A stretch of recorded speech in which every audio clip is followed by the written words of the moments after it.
भारत और ऑस्ट्रिया मध्य बढ़िबो द्विपाक्षिक सहयोग। ऑस्ट्रिया गस्तरे जाइथिबा प्रधानमंत्री नरेंद्र मोदी द्विपाक्षिक संपर्क वृद्धि उपरे गुरुत्व देइछन्ति। प्राय 4 दशंधि परे भेना को जड़े भारतीय प्रधानमंत्री यह हेउछि प्रथम गस्त। तबे ऑस्ट्रिया रे पहुंचबा परे चांसेलर कार्ल नेहामर तांको भव्य स्वागत करथिले। सांप्रतिक विश्व परिस्थिति और आंतर्जातिक स्तर में भारतर गुरुत्व वृद्धि नहीं यही परिदर्शन गुरुत्वपूर्ण। एक भरपूर संगीत कार्यक्रम में मोदी को स्वागत करा जायथिला। चलित वर्ष दुई देश कूटनैतिक संपर्क 75 वर्ष पालित होउछि। तबे एही दृष्टि मोदी गस्त को गुरुत्व दिया जाउछि। गस्त अवसर में ऑस्ट्रिया राष्ट्रपति Alexander van der Belen Modi साक्षात आलोचना रही। तेज दुई देश मध्य व्यावसायिक संपर्क वृद्धि लगी रोडमैप प्रस्तुत करने सह अन्यान्य प्रसंग में आलोचना करने लगी दुई पक्ष प्रस्तुत अच्छा।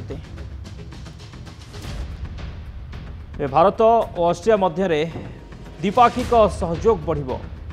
ऑस्ट्रिया गस्तरे जाइथिबा प्रधानमंत्री नरेंद्र मोदी द्विपाक्षिक संपर्क वृद्धि उपरे गुरुत्व देउछन्ति एवं प्राय 4 दशंधि परे जने भारतीय प्रधानमंत्री यह होउछि प्रथम गस्त।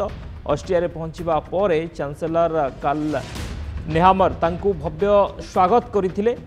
सांप्रतिक विश्व परिस्थिति और आंतर्जातिक स्तर में भारतर गुरुत्व वृद्धि नहीं ये परिदर्शन बेस गुरुत्वपूर्ण रहुछि।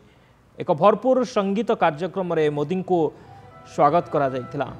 चलित वर्ष दुई देशर कूटनैतिक संपर्क 75 वर्ष पालित होउछि। एही दृष्टि मोदी गस्त को बेस गुरुत्व दिया जाउछे। तो गस्त अवसर में ऑस्ट्रिया राष्ट्रपति Alexander van der Belen Modi साक्षात आलोचना रही। दुई देश मध्य व्यावसायिक संपर्क वृद्धि लगी रोडमैप प्रस्तुत करने सह अन्यान्य प्रसंग में आलोचना करने लगी दुई पक्ष प्रस्तुत अच्छा।